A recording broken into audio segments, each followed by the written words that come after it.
Assalamualaikum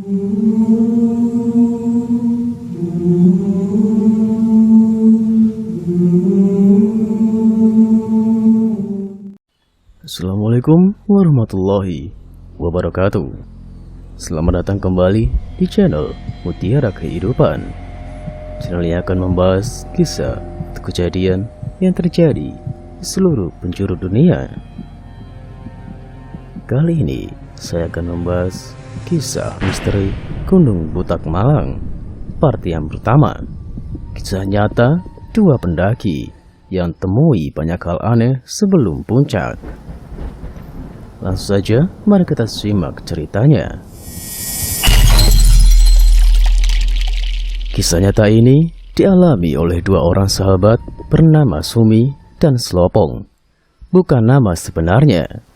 Saat mendaki Gunung Butak, Kabupaten Malang 3 tahun silam, tepatnya pada bulan Juli 2017.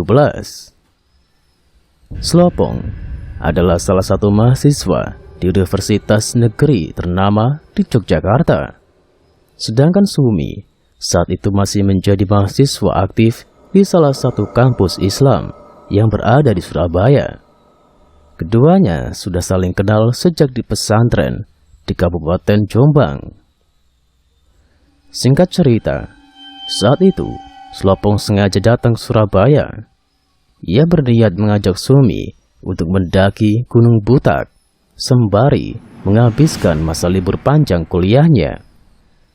Berangkat dari kontrakan milik Sumi di kawasan Jalan Nginden, Surabaya, keduanya memulai perjalanan dengan mengendarai sepeda motor Yamaha Mio berwarna biru. Mereka berangkat hari Kamis pukul 10 waktu Indonesia Barat dan sampai di tujuan sekitar pukul 13 waktu Indonesia Barat. Setibanya di kawasan Gunung Butak dan Gunung Panderman, mereka pun bergegas mencari tempat persewaan alat-alat gunung seperti tenda dan lain sebagainya, sebab mereka dari Surabaya sengaja tidak membawa peralatan apapun. Usai mendapat peralatan, keduanya pun langsung melakukan registrasi di pos pendaftaran. Di situ banyak juga para pendaki yang sedang melakukan registrasi. Dan disinilah awal mula kisah mistis dan kejadian-kejadian ganjil dialami oleh Sumi dan Slopong. Sebab belum apa-apa, saat melakukan registrasi itu, Slopong sudah diperingatkan oleh petugas di pos pendaftaran. Slopong tidak bilang apa-apa ke saya saat itu, tapi seingat saya, dia cuma menguatkan dan meyakinkan saya untuk tetap naik.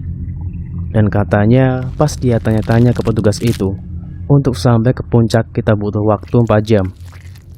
Ujar Sumi menceritakan kisah mistisnya itu.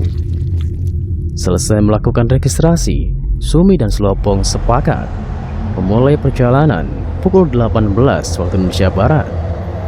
Dan sambil menunggu waktu keberangkatan, mereka memilih untuk sejenak menghirup udara segar di salah satu warung kopi. Karena terlalu asik ngobrol, ngalor ngidul, jarum jam ternyata sudah menunjukkan pukul 22 waktu Indonesia Barat. Kita spontan bingung karena sudah telat 4 jam dan kita baru nyewa alat-alat saja, sedangkan logistik belum beli. Nyari logistik itu kalau nggak salah sampai jam setengah 12 malam, ungkap Sumi. Setelah dirasa cukup dan siap untuk memulai perjalanan, Slopong dan Sumi pun memberanikan diri berangkat ke puncak Gunung Butak tepat pukul 23.30 waktu Indonesia Barat. Padahal saat itu kondisinya sedang kabut tebal. Ditambah lagi bertepatan dengan malam Jumat. Konon Gunung Butak dikenal sebagai gunung yang sangat angker, dan masyarakat sekitar juga mempercayai hal itu. Meskipun hanya berdua, perlahan langkah kaki mereka mulai menelusuri jalan setapak.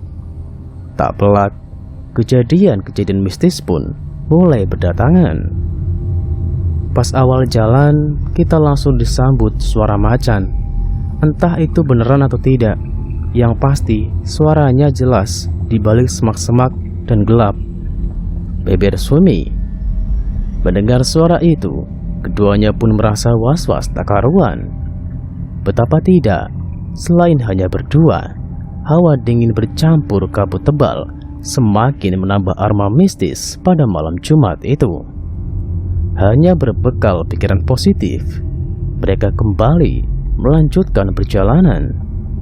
Dan lagi-lagi, mereka dikejutkan oleh sesosok makhluk hitam bermata merah menyala tepat di hadapan mereka. Semakin dia mendekat, semakin kelihatan. Ternyata anjing hitam. Anehnya, saat kita berpapasan, anjing itu malah melihat dan memandang kita dengan tatapan sangat tajam. Di situ kita semakin khawatir, kata Sumi. Tak menghiraukan kejadian itu, sekitar pukul 4.30, sampailah mereka di pos 3 pendakian Gunung Butak. Di sana, mereka memutuskan untuk mendirikan tenda di bawah pohon besar yang gosong bekas terbakar. Sumi tidur lebih awal saat itu. Dan saat itulah di mana Slopong melihat ada sejumlah wanita yang turut mendirikan tenda tepat di samping mereka. Rasa was-was pun hilang seketika itu, sebab ada rombongan lain yang bergabung bersamanya. Bangun tidur, Slopong keliling sekitar tempat camp. Dia sepertinya ada sesuatu, tapi dia tidak menemukan. Nah, mungkin merasa ada yang ganjil.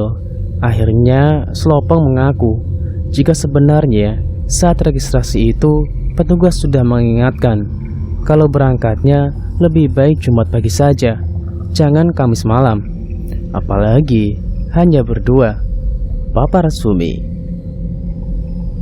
Mendengar pengakuan itu, Sumi bergegas mengajak Slopong melanjutkan perjalanan. Namun kejadian yang tak disangka kembali menjumpai mereka. Dari tumpukan pohon-pohon roboh, Sumi melihat sosok nenek membawa kain jarik sedang melintas. Dalam benaknya, Sumi hanya bertanya-tanya, kenapa ada nenek-nenek bisa sampai ke gunung hanya untuk mencari kayu bakar. Dan kejadian itu tepat pukul 5. Gak sampai beberapa menit, ada burung gagak loncat dari pohon ke pohon. Tambah Sumi, seolah memberikan isyarat, burung gagak itu pun mereka ikuti.